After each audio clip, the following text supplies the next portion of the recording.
नाज़रीन, प्रोग्राम गुफ्तगू के साथ मैं हूं आपका मेज़बान मुस्तफ़ा कमाल पाशा। आज हमारे जो करंट मौज़ूआत हैं उनमें इस वक्त जो पाकिस्तानी सियासत का महवर और मरकज़ बना हुआ है कराची के बल्दियाती इंतखाबात, उनके नताइज और उसके नतीजे में मेयर का इंतखाब, ये हमारा अहम मौजू है। दूसरा हमारा मौजू है पीटीआई के अंदर जो एक छोड़ने वालों की, पीटीआई को खैरबाद करने वालों की एक लाइन लगी हुई हमें नज़र आती है, इस पर हम गुफ्तगू करेंगे। फिर बजट 20, 23 और 24 जो है 20, 23 एंड 24 इस वक्त ऑन कार्ड्स है और उसके बनने की, उसके खदोखाल जो हैं वो छन कर हमारे सामने आ रहे हैं, उस पर भी गुफ्तगू करेंगे। और फिर हम जो ऐलान हुआ है कि 25 मई को शहदा के साथ यकजहती मनाने के लिए पूरे मुल्क के अंदर आम तातील का ऐलान किया गया है, उस पर भी हम गुफ्तगू करेंगे। इन मौज़ूआत पर गुफ्तगू करने के लिए आज हमारे साथ एक बड़ा बैलेंस्ड किस्म का ग्रुप है, जिसमें एक इंतहाई संजीदा दानिश्वर, स्कॉलर और दीनी और दुनियावी अलूम पर अपना मखसूस नुक्ता नज़र रखने वाले IT एक्सपर्ट चौधरी मोहम्मद अब्दुल्ला हमारे साथ शरीक गुफ्तगू हैं। और दूसरा हमारे साथ एक दानिश, आसमान दानिश पर एक उभरने वाले नए सितारे नौजवान उसामा अहमद जो हैं हमारे साथ तशरीफ़ रखते हैं। आप इनकी गुफ्तगू सुनेंगे तो मेरी बात का आपको यकीन आएगा कि ये आसमान इल्म दानिश पर एक उभरते हुए सितारे हैं। चौधरी मोहम्मद अब्दुल्ला साहब और उसामा साहब, आपका शुक्रिया, आप हमारे प्रोग्राम में तशरीफ़ लाए। अब्दुल्ला साहब, इस वक्त सियासत के दो महाज हैं, एक मनफी है, एक पॉजिटिव है। मनफी को हम डिस्कस नहीं करते कि इमरान खान साहब के साथ जो कुछ हो रहा है, और इमरान खान साहब ने जो मनफी सियासत का एक बाजार गर्म किया था, वो हमारा मौजू नहीं है। हमारा मौजू एक मुस्बत सियासी जद्दोजहद है, जिसका मरकज़ इस वक्त कराची बना हुआ हमें नज़र आता है, और मुल्क की 3 बड़ी जमातें जो हैं वहाँ पर एक दूसरे के साथ युद्ध में जुटी हुई हैं। जमात इस्लामी, पीपल्स पार्टी और पीटीआई।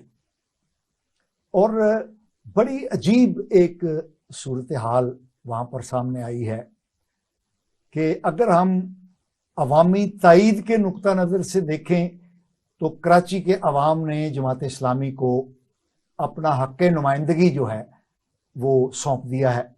सबसे ज़्यादा वोट जो हैं बतौर पार्टी वो जमात इस्लामी को मिले हैं। दूसरे नंबर पर वोट जो हैं वो पीपल्स पार्टी को दिए हैं और पीटीआई को दिए हैं, और तीसरे नंबर पर जो वोट हैं वो पीपल्स पार्टी को मिले हैं। लेकिन जो हमारे यहाँ गिना जाता है वो सीटें होती हैं।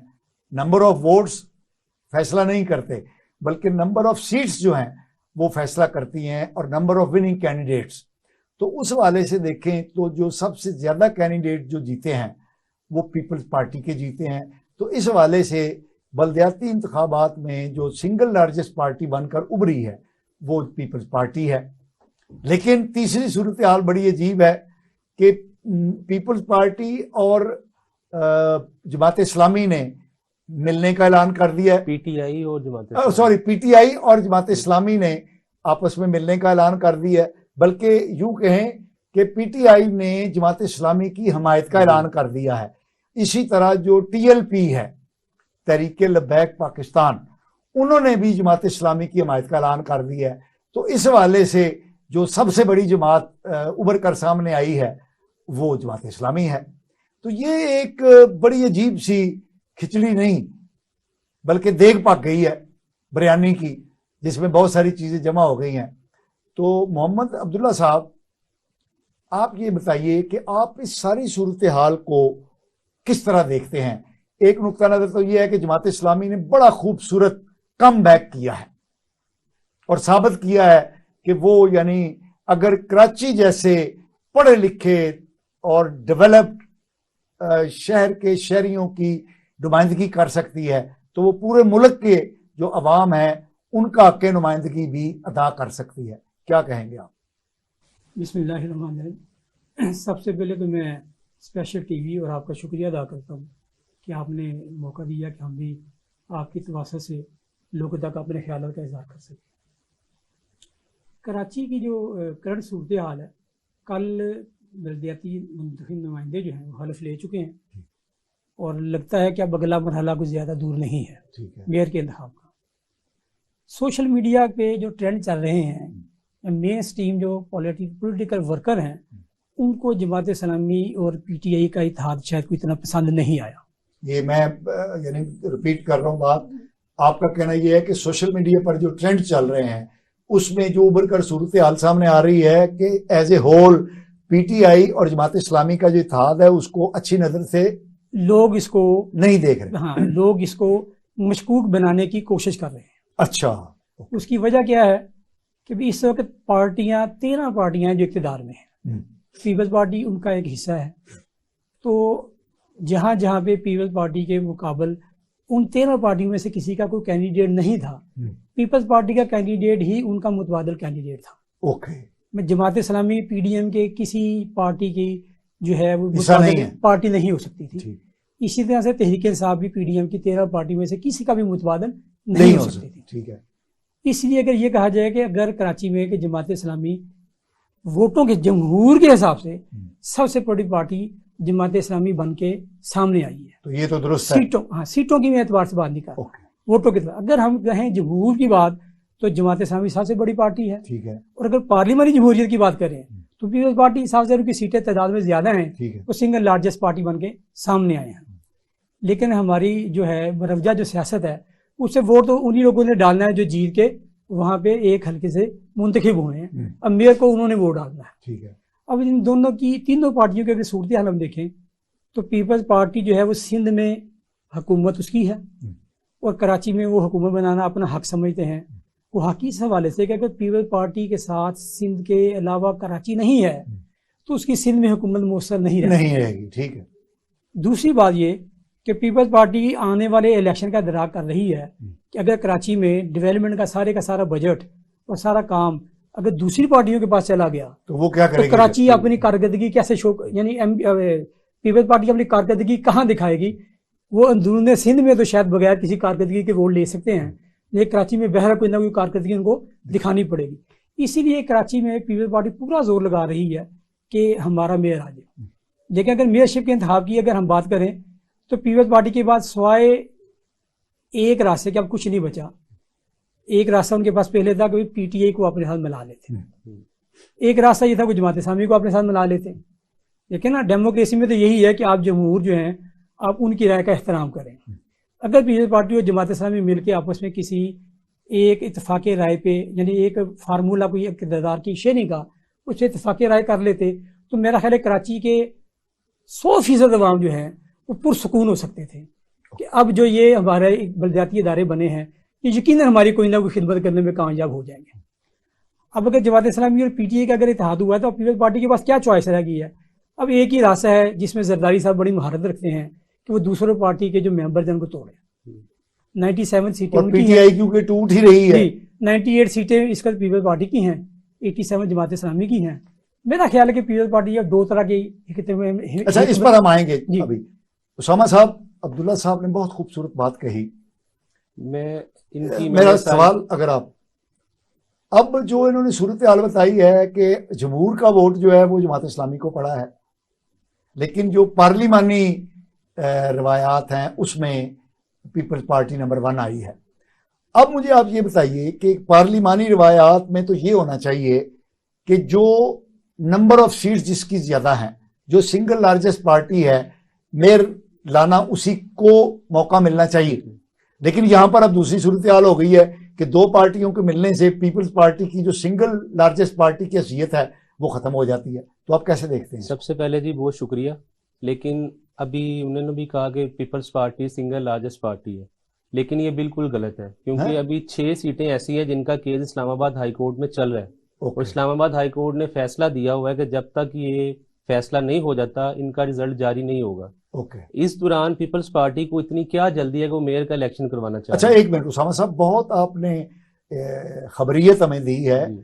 अब जरा कैलकुलेट करके बताइए जो करंट सिचुएशन है और 6 सीटों के साथ क्या तब्दीली हो सकती है नंबर्स में। अभी तक तो पीपल्स पार्टी जो सीटों पे बढ़तरी हासिल है वो 98 है। 98, अगर 6 जमात इस्लामी की सीटें ऐसी वो कह रहे हैं हमने विन किया हुआ है, उनके पास फॉर्म जो 12 है वो उनकी मौजूद है। 87 है। जी, उनकी 87 है। 87 में अगर अगर वो 6 6 डालें तो सीटें कितने? जमात इस्लामी को मिल जाए हाँ। तो ये 93 हो जाएगी और 98 से 6 सीटें वो पीछे आ जाएंगे पीपल्स पार्टी वाले। इसका मतलब ये है कि असल नतीजा असल नतीजा उन 6 पर निकला है। 6 पे निकलना है। नाजरीन, ये हमारे नौजवान जो दानिश्वर हैं उभरते हुए, इन्होंने बड़ी अहम बात बताई है कि अभी 6 सीटों पर फैसला होना बाकी है और उन 6 सीटों के फैसले के लिए जमात इस्लामी अदालत में गई हुई है और जब तक उन 6 सीटों पर फैसला नहीं होता, ये कहना कि single largest party Peoples Party है, ये दुरुस्त नहीं है।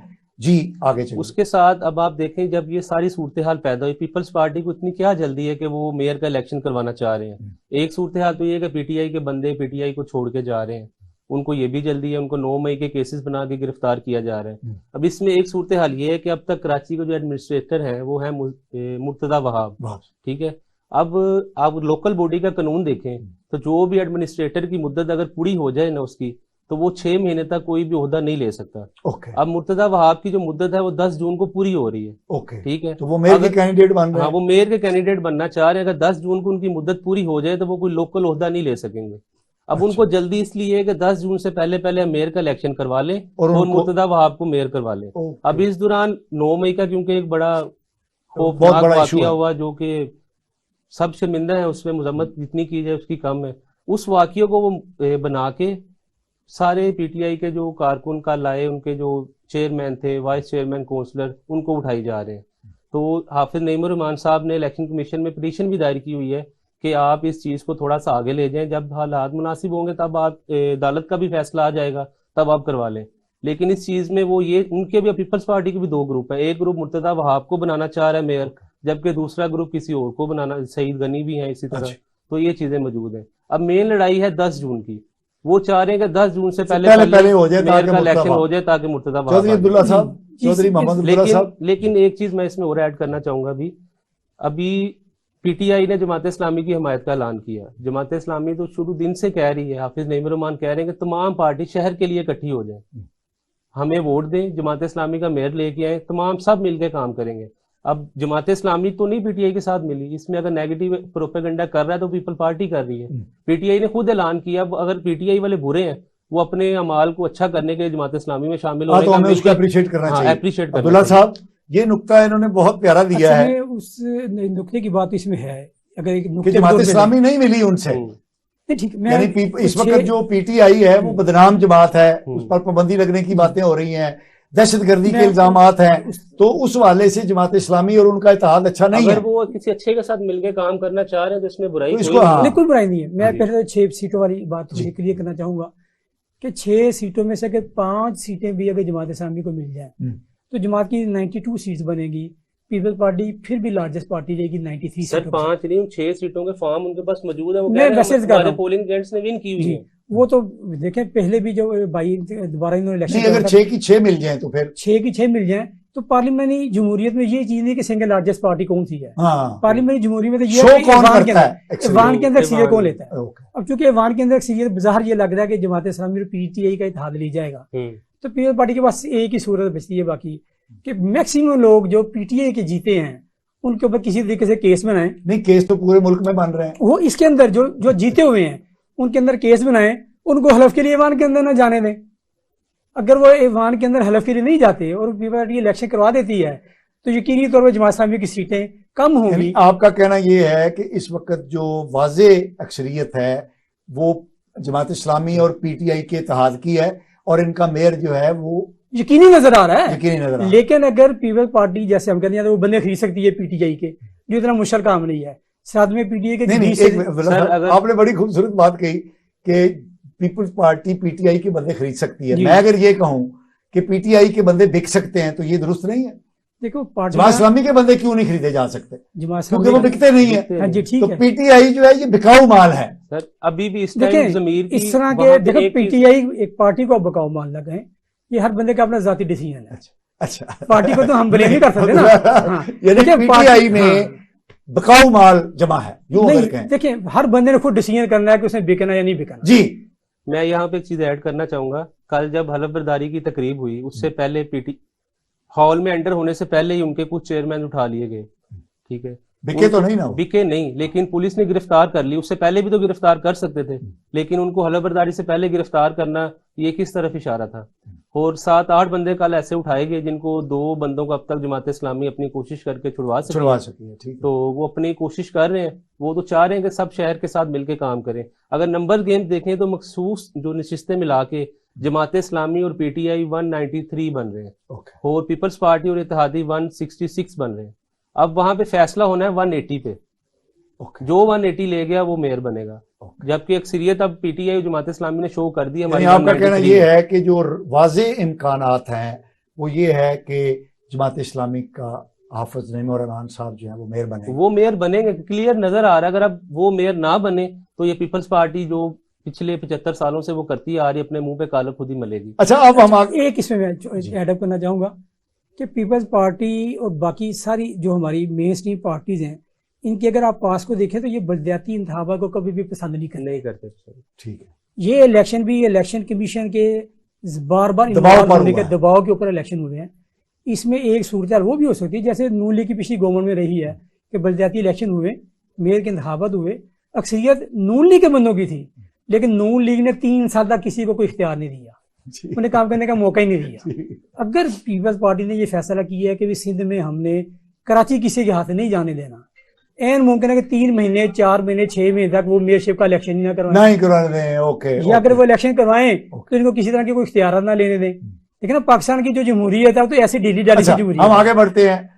ये एक बड़ा अहम सवाल जो अब्दुल्ला साहब ने कहा कि पीपल्स पार्टी खरीद लेगी, जबकि मैं ये कह रहा हूं कि आप यूं कहें कि पीटीआई वाले बिक जाएंगे और बिकने के लिए ये तैयार हैं। ये जो अब एक लाइन लग गई है पीटीआई को छोड़ने वालों की, जैसा कि आज चौहान साहब, वो बाजारी साहिबा और इस तरह के लोग खासे छोड़ के आज भी उन्होंने ऐलान किया है, कैसे देखते हैं आप इसको? सर सबसे पहले तो इसमें देखना कि जिस तरह ये पार्टी को बनाया गया था वैसे ही ये पार्टी अब जिनके कहने पे कैसे बनी बनाया थी, गया था? सर जिनके कहने पे बनी थी, हाँ।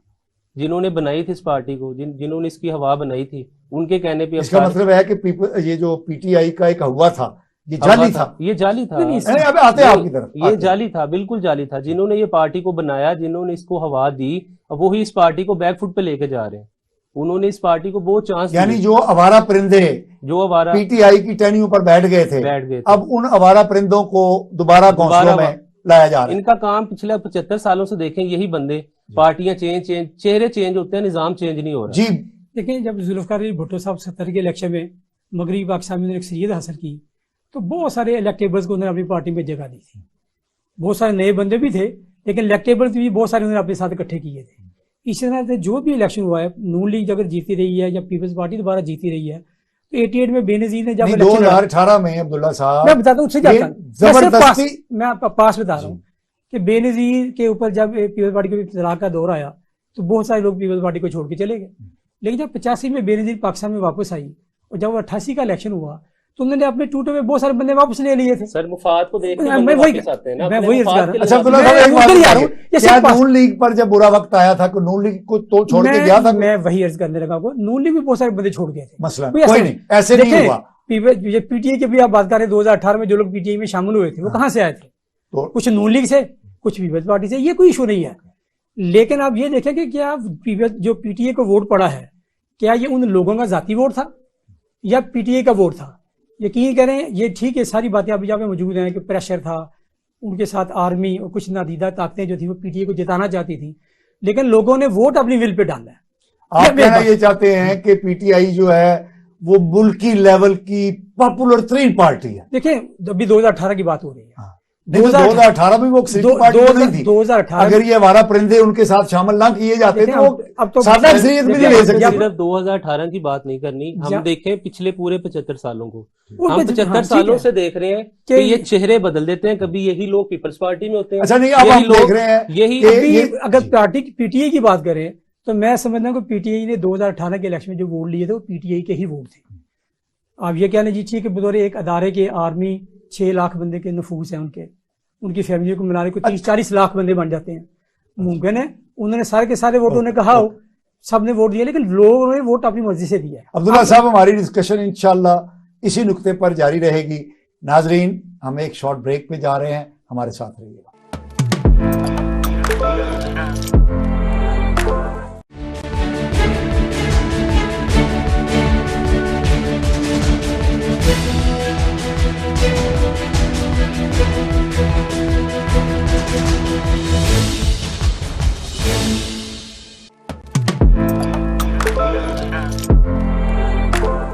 नाजरीन, मुस्तफ़ा कमाल पाशा आपसे गुफ्तगू करने के लिए एक बार फिर हाज़िर खिदमत।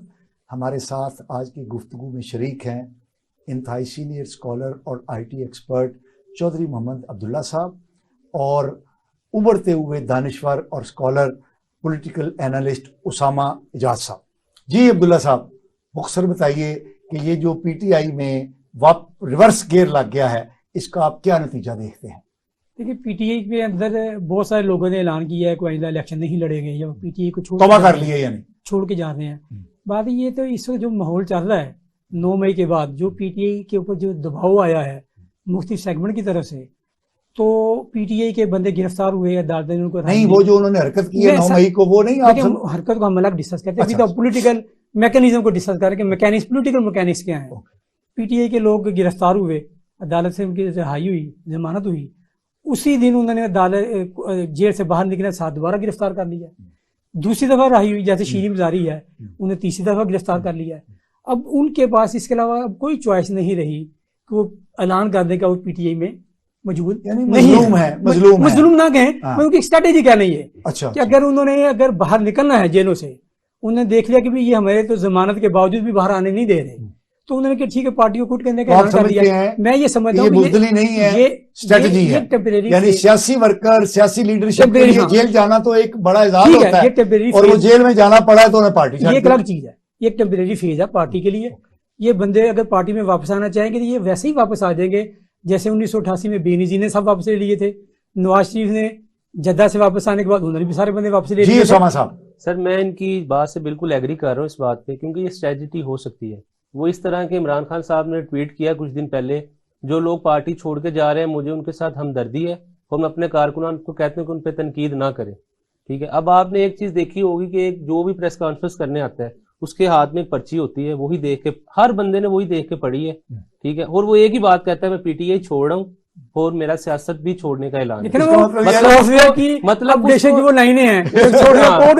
मतलब उसको किसी और पार्टी में अपना फ्यूचर नजर नहीं आ रहा, वो कह रहा है कि मैं सियासत छोड़ रहा हूँ, मतलब इस सियासत में वापस आएगा तो पीटीआई में ही आएगा। ओके, अच्छा, इसमें एक छोटी सी वगैरह इजाजत है मुझे, लेकिन जितने भी बंदे पीटीआई छोड़ के जा रहे हैं, क्या ये पीटीआई के वोट बैंक में कोई असर डाल सकती चीज ये वाली?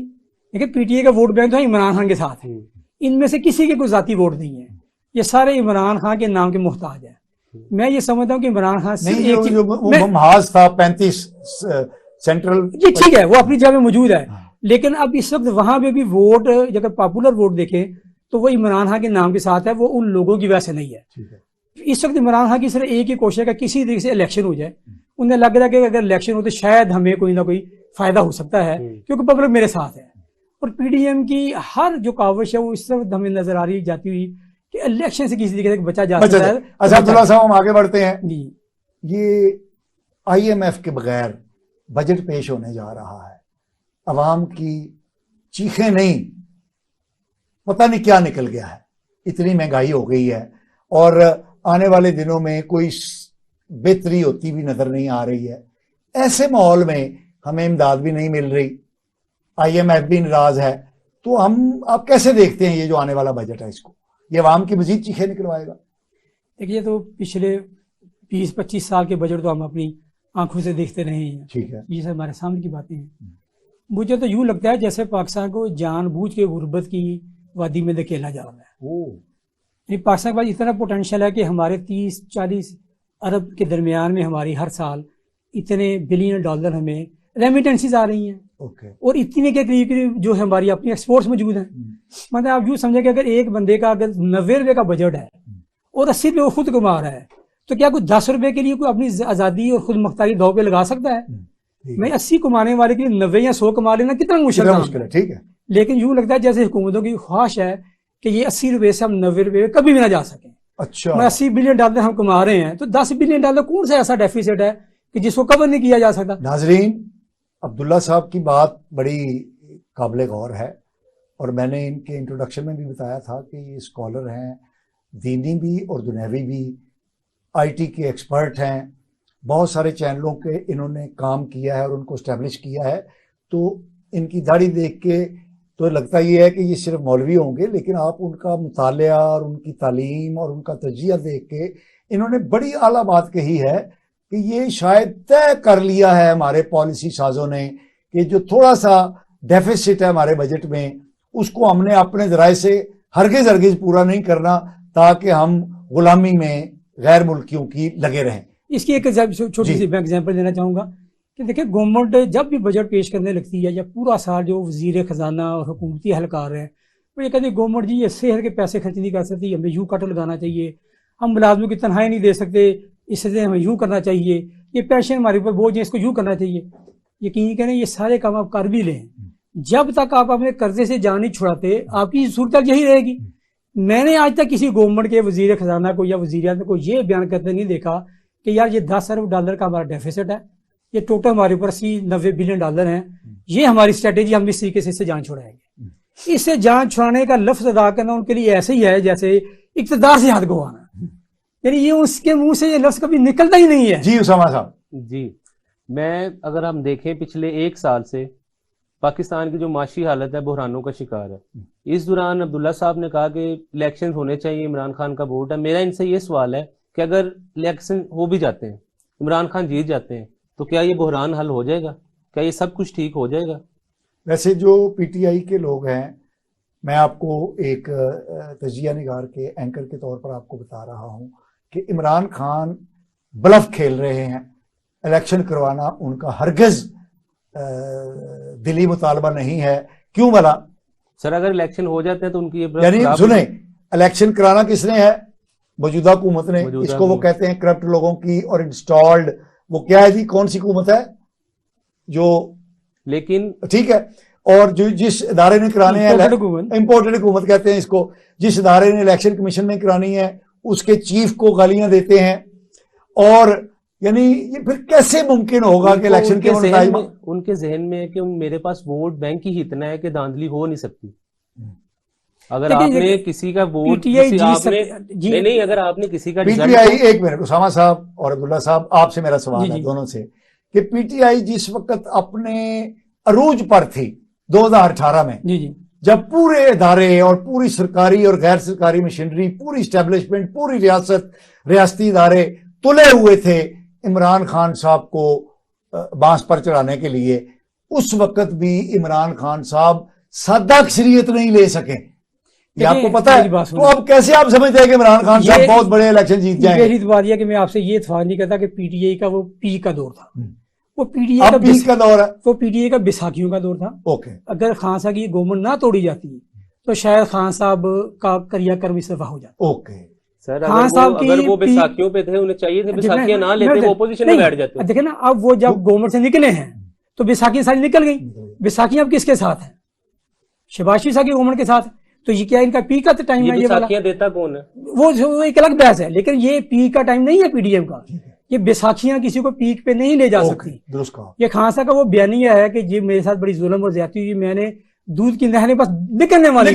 जी, आपके सवाल का जवाब मैं ये दूंगा, जब इमरान खान की हुकूमत खत्म हुई, पंजाब में इलेक्शन हुआ, लोटों के जो उनके लोटे हुए थे सीटें छोड़ी, उनमें से 16 सीटें पीटीआई ने जीती। मतलब उनका वोट बैंक था तो वो जीती। हुकूमत थी, नून लीग की थी, सारी एस्टेब्लिशमेंट भी उनके खिलाफ थी, उनके बकौल, फिर भी वो जीते। अगर एक तफसीर की इजाजत दें, जी आप मुकम्मल कर लीजिए। नहीं आप नहीं आप अपना आर्गुमेंट मुकम्मल, आप कहना क्या मेरा ये था कि आप कह रहे थे इलेक्शन हो तो उनके पास वोट बैंक नहीं है, वो कैसे तस्लीम करेंगे, लेकिन उनके पास नहीं, वो तो कह चुके हैं इमरान खान साहब के 2/3 अक्सरियत मिलेगी मुझे, तो इसका मतलब ये है कि अगर 2/3 ना मिली तो वो यही बात मैं कर रहा हूँ ना, रजीम चेंज के बाद वो बहुत सी सीटें जीते हैं, मतलब इतनी मुखालफत के बावजूद वो जीते हैं, उनको अब भी यकीन है कि मैं जीतूंगा। ओके जी अब्दुल्ला साहब। बात ये है कि भी इलेक्शन जो है ना, कोई पार्टी जीतने की पोजीशन में है या कोई हारने की पोजीशन में है, इलेक्शन तो अपनी जगह पे मौजूद होने चाहिए, ठीक है ना, इससे किसी को इख्तलाफ नहीं है, यही डेमोक्रेसी है।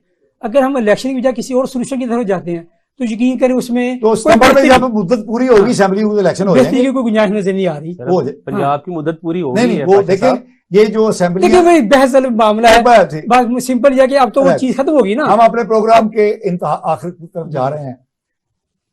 25 मई को यौम तातील है। उन शोहदा के साथ यकजहती मनाने के लिए जो 9 मई के वाक़यात हुए हैं और जो PTI ने जो दहशतगर्दी गुंडागर्दी करके तो अपनी मुल्क दुश्मनी का जो सबूत दिया है, इसको आप कैसे देखते हैं? बिल्कुल 9 मई के जो वाक़यात हुए उस पर हर जो पाकिस्तानी फर्द है वो शर्मिंदा है, सिवाय इमरान खान साहब। उन्होंने अभी तक वाज़ह तौर पर नहीं, उन्होंने वाज़ह तौर पर इसकी मजम्मत नहीं की जिस तरह करनी चाहिए थी, क्योंकि उनके ताल्लुकी का ऐलान करते उन लोगों से फौरन करते, अभी तक उन्होंने 15 दिन के बाद इसकी मजम्मत की और वाज़ह तौर पर नहीं की। उनको फौरन जैसे ही जेल से वो बाहर आए, उनकी जमानत, और वो कह चुके हैं कि अगर मुझे दोबारा गिरफ्तार किया तो फिर ऐसा होगा, अभी तो जब इस्लामाबाद गए हैं उन्होंने कहा गिरफ्तार हो भी जाओ ना तो अब कारकुन सॉफ्टवेयर इतना अपडेट हो गया, उन्होंने तो कहना ही था, अब तो उनके सॉफ्टवेयर ही बहुत अपडेट हो गए। अगर एक मिनट आपकी तरफ आते हैं जी, तो उन्होंने अभी तक इस चीज की मजम्मत नहीं की, इमरान खान वाज़ह की है लेकिन बड़े ब्लफ जो उनका स्टाइल है, झूठ बोलना, मकर के साथ चलना, यही है ना। उन्होंने ऐसे आर्मी ने भी यानी कि ऐलान किया कि हम 9 मई को यौम स्याह के तौर पर मनाएंगे आइंदा जब भी आएगी, तो इस हवाले से 25 मई को उन्होंने तकरीम शोहदा की एक कॉन्फ्रेंस रखी है। कल वज़ीर आज़म भी वहां पे खिताब करेंगे, कल कन्वेंशन सेंटर में खिताब करेंगे, परसों वो छुट्टी है, ठीक है, और उसमें शोहदा की फैमिलीज वगैरह जितने भी पाकिस्तानी कम्युनिटी हैं, एक्टर, सहाफ़ी, ये वो सारे शिरकत करेंगे और शोहदा को अकीदत पेश करेंगे। नाजरीन, बड़ी खूबसूरत बात हमारे नौजवान स्कॉलर ने कही। हम जर्नैलों के या फौज के सियासत में मुदाखलत को हरगिज़ एंडोर्स नहीं करते। हम ये समझते हैं कि ये हुकूमतें बनाना, हुकूमतें बनना, हुकूमतें गिरना, हुकूमतें गिराना ये खालिस्तन अवाम का हक है और इसमें किसी इदारे को, रियासती इदारे को दखल नहीं देना चाहिए। हैविंग सेड दैट, लेकिन हम ये भी इजाज़त नहीं दे सकते कि PTI ने, PTI की क़यादत ने, PTI के गुंडे बदमाश जो वर्कर हैं उन्होंने जो सलूक किया रियासती अमलाक के साथ, हमारे GHQ के साथ, हमारे कोर कमांडर लाहौर के साथ, हमारे PEF के बेसिस के साथ, हमारे रियासती इदारे ISI के ऑफिस के साथ, रेडियो पाकिस्तान के साथ, हम इसको कतन इजाज़त नहीं देते और हम इसको मुल्क दुश्मनी और दहशतगर्दी समझते हैं और हम हुकूमत के और फौज के उस अज़्म के साथ खड़े हैं कि इन वाक़यात के अंदर जो मुलव्वस लोग हैं उनको कैफरे किरदार तक पहुंचाए बगैर अमन और चैन से नहीं बैठा जाएगा। अगर जनाब मेरे ऊपर कोई गद्दारी का इल्जाम ना लगे जी तो थोड़ी सी मैं आपसे ना यहाँ पे अदम इत्तेफाक करूंगा। पॉलिटिकल एक इवेंट के नतीजे में जो कुछ भी हुआ उसकी मजम्मत की जा सकती है, उसको दहशतगर्दी करार दे दिया जा सकता है। जितने भी ये लोग थे पाकिस्तानी थे, आप ये कह सकते हैं कि वो गुमराह थे, जो उन्हें काम करना नहीं करना चाहिए उन्होंने वो काम किया है। लेकिन आज जुल्फकार ने भी इस पाकिस्तान में तोड़फोड़ की, सुप्रीम कोर्ट पे इस पे पहले भी एक पार्टी हमले कर चुकी है, कई और पार्टियां भी बहुत सारे जैसे माजी को डिस्कस करेंगे हाल बेहतर नहीं होगा। मैं उधर ही आ रहा हूँ, मैं आपको तजवीज़ बताऊंगा कि कैसे ये बेहतर हो सकता है। बहुत सारी पार्टियों ने तशद्दुद मुजाहरे किए हैं। अगर आप इनको दहशतगर्दी और गद्दारी से जोड़ते रहेंगे तो नतीजा इसका वही है कि जैसे एक गंदे जोहर से कोई पानी पी के बीमार हो रहा है, अब बीमार बंदों को तो इल्जाम देते रहेंगे कि ये बीमार हो रहा है ये पानी पी के, और पानी आप खत्म नहीं कर रहे। देखिए 4 साल पहले आपने कहा जी PTA की गवर्नमेंट बनाई आर्मी ने, सब पार्टियां आर्मी के खिलाफ बकवास कर रही थी, नून लीग भी बोल रही थी, जरदारी साहब भी बोल रहे थे, हर पार्टी उनके खिलाफ बात कर रही थी। आज वो गवर्नमेंट को सपोर्ट दे रहे हैं, आज PTA के कारकुन के खिलाफ बात कर रहे हैं। मैं एक आम शहरी हूँ, मुझे बताएं, मैं जब हर एक लीडर के मुंह से आर्मी के खिलाफ बकवास सुनूंगा तो मैं आर्मी के हक में रहूंगा या आर्मी के खिलाफ? अच्छा, मुझे नहीं, मेरी बात सुनिए। मैं आम आदमी जब हर लीडर को देखता है कि वो आर्मी के खिलाफ बात करते हैं और हमारे मसाइल की जड़ उनकी पॉलिटिकल सिस्टम में मुदाखलत को समझते हैं, तो यकीन करें आम आदमी यकसू हो चुका है कि हमारे मसाइल की जड़ आर्मी का रवैया है। और ये मत समझे कि अगर आर्मी के हक में हम जुलूस निकाल रहे हैं तो आर्मी नेक और पाक हो गई है। हम आर्मी की, लेकिन अब्दुल्ला साहब ये इजाजत तो नहीं दी जा सकती ना। आपने जो बात कही है उसकी इजाजत कोई नहीं मांगा। हाँ, वो नहीं, वो आप करें। ये बिल्कुल दुरुस्त है कि आर्मी का हुकूमतें बनाने बिगाड़ने में कोई रोल नहीं होना चाहिए। पॉलिटिकल इवेंट था तो पॉलिटिकल इवेंट पॉलिटिकल लोगों के साथ रखें, इससे आर्मी की तनसीबात को नुकसान पहुंचाना। जिसने शीशा तोड़ा ना उसको शीशे जितनी सजा दें, उसको गद्दार ना कहें। जिसने मोर चुराया है उसको उतनी सजा दे दें। आप इनको आप वायोलेशन ही करार दें, लॉलेसनेस कहें। अगर आप इसको दहशतगर्दी ऐसा की चीजें करेंगे तो यकीन कर फिर मुल्क दुश्मन जाने इस पर खुश तो हो सकता है, वो ये नहीं कहेगा कि ये पाकिस्तान जहाँ कोई तरक्की कर रहा है। अब्दुल्ला साहब ने बड़ी बैलेंस सी बात कही है, मतलब होम्योपैथिक टाइप सोल्यूशन इन्होंने बताया है, यानी वो जैसे लाल बुझा कंडी क्या करते थे। इन्होंने एक एग्जांपल जो दी उसके मैं जी बताइए। उन्होंने कहा कि अपोजिशन जब इमरान खान साहब की गवर्नमेंट थी तब वो आर्मी के खिलाफ बहुत बोल रहे थे, मरियम नवाज, शहबाज शरीफ, ये वो, लेकिन उस वक्त गवर्नमेंट किसकी थी? इमरान खान की थी ना, तो उन्हें चाहिए था उसको सजा देते। क्यों उसको स्किप किया? देखिए, एक है पॉलिटिकल राय देना जुबान के साथ। उस वक्त पॉलिटिकल गवर्नमेंट थी, पॉलिटिकल गवर्नमेंट किसी पॉलिटिकल बयान पे किसी को सजा नहीं दे सकती। आर्मी को उस वक्त आर्मी एक्ट लगाना चाहिए था ना। अब आर्मी एक्ट जो आर्मी लगा रही है, क्यों लगा रही है? वो इसलिए लगा रही है उनके आपने चलो घर तक पहुंच गए। मेरी बात सुनिए, देखिए वो घर उनका नहीं है, बराए मेहरबानी, ये वो आवाम के पैसों का बना हुआ घर है। नहीं, लेकिन आवाम का पासपोर्ट तक ठीक है, कोई ऐसी बात नहीं जनाब। अमेरिका का झंडा जला के लोग सुप्रीम कोर्ट में गए, उन्होंने कहा यार ये एक अलामत है, इसको झंडे के जलाने को हम गद्दारी करा नहीं दे सकते। देखिए, हमने डेमोक्रेटिक अगर रूल्स यहाँ पे एस्टेब्लिश करने हैं तो आर्मी की, तो हम उन बच्चों को क्या करें बता दें ना। हम सजा नहीं उनको जिसका जुर्म है तो दे रहे हैं ना सजा, तो आप क्यों नहीं मारते? मैं कहता हूं उसको दहशतगर्दी मत कहें, वो दहशतगर्दी के लिए नुकसान देंगे उसको। उनको पॉलिटिकल लीडरों ने देखें उसको, उन बच्चों को, उन नौजवानों को गुमराह किसने किया? इमरान खान ने। देखें, मेरी बात, उनकी लीडरशिप मुसलसल ट्विटर पे पैगाम देती रही है। सुने जी, बताइए। आप 9 मई की एक बात कर रहे हैं, मैं कहूँ इस पाकिस्तान में 50 साल से हम सुन रहे हैं आर्मी के खिलाफ बातें, और हर बंदे के मुंह किसी ने हमला तो नहीं किया ना। भाई आर्मी के खिलाफ नफरत कैसे फैल रही है? मुझे पुलिस वाला तशद्दुद करता है मेरे ऊपर, मेरे अंदर क्या चीज पैदा होगी? मेरे अंदर पुरतशद्दुद रवैया पैदा होगा। जब आर्मी की लाई हुई हुकूमतें लोगों को आटा 50 से 150 रुपए पे ले जाएंगे, हर चीज आपने जिंदगी जीर्ण कर दी है, बिजली के बिल 4-4 गुना कर दिए, डॉलर 300 से ऊपर ले गए हैं। लोगों के अंदर जितना गुस्सा है, आपको इलेक्शन में अपनी राय का उनको इजहार का मौका ही नहीं दे रहे। एहतजाज पार्लियामेंट में होना चाहिए, पार्लियामेंट से बाहर क्यों आए? मैं पार्लियामेंट में नहीं हूँ। क्यों नहीं है? फिर आप अब्दुल्ला साहब ने, जी आप मुकम्मल कीजिए। अब्दुल्ला साहब ने अच्छी बातें कही हैं, लेकिन ये चाहते हैं कि वो जो आर्मी की जिन्होंने ये जलाओ गिराव किया, मुल्क दुश्मनी की, उनको हम मिलने तरला करें, प्यार मोहब्बत करें, इसको वायलेंस दूध पिलाएं। मुल्क दुश्मनी नहीं है, वायलेंस है। वो कह रहे हैं कि स्टूडेंट कितनी दफा गवर्नर उसको तोड़ चुके हैं, सेक्रेटेरिएट को तोड़ चुके हैं। कोई ऐसी बात नहीं यार। आर्मी ने, कोई फौजियों ने क्यों अपनी कमाई करके वो आर्मी हाउस बनाया जी, वो भी इस पब्लिक के फंड से बनाया है। कोर कमांडर उसमें इस पब्लिक के फंड से जनरेट हुआ है। तो ये पब्लिक को पॉलिटिकल जो इशू है उसको लेकिन एक मिनट अब्दुल्ला साहब, इस मुल्क में आपने नफरतें कम करनी है, एक मिनट नफरतें बढ़ानी नहीं है। एक बात ये याद रखिए कि एक आम घर में और कोर कमांडर के घर में, कोर कमांडर का घर जो है वो किसी फर्द का घर नहीं है, वो हमारी ताकत की अलामत है। वाह, ये इस मुल्क का, ये मुल्क है ना, ये सबसे बड़ी चीज है।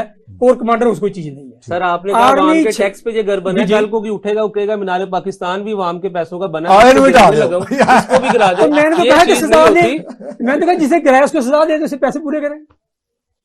जो कोरमा लेके गए उसको बिल पेश कर दे। हमें पॉलिटिकल इवेंट को पॉलिटिकल इवेंट तक उसी तरीके से करना चाहिए। हमें सरकारी दहशतगर्दी नहीं करानी। नहीं, सरकारी इमलाक को नुकसान जो पहुंचाएगा वो दहशतगर्द है। देखिए फिर वही बात, दहशतगर्दी की तारीफ आपके आइन में नहीं लिखी, आपके कानून में ये तारीफ नहीं लिखी।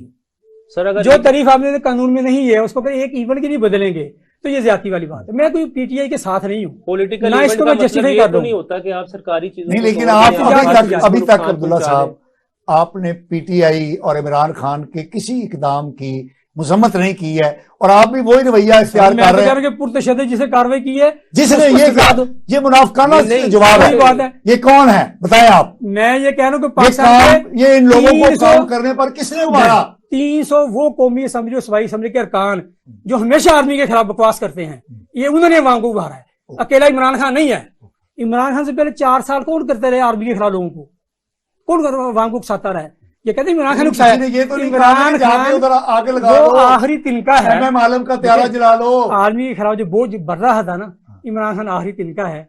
इस उसने बोझ तीली लगाई है, उसने सिर्फ तीली लगाई है। आखिरी तिनका है। इस बोझ में हर गवर्नमेंट ने और हर पार्टी ने इजाफा ही किया। चौधरी मोहम्मद अब्दुल्ला साहब और उसामा इजाज साहब, आपका बहुत शुक्रिया कि आप हमारे साथ शरीक गुफ्तगू हुए और हमारे नाजरीन को आपने अपने ख्यालात आलिया से मुस्तफ़ीद फरमाया। नाजरीन, हम ये गुफ्तगू आपके लिए करते हैं, फैसला आपने करना है कि आज की हमारी गुफ्तगू कैसी रही। अगले प्रोग्राम तक के लिए अपने मेज़बान मुस्तफ़ा कमाल पाशा को इजाज़त दीजिए। अल्लाह ने के बाद।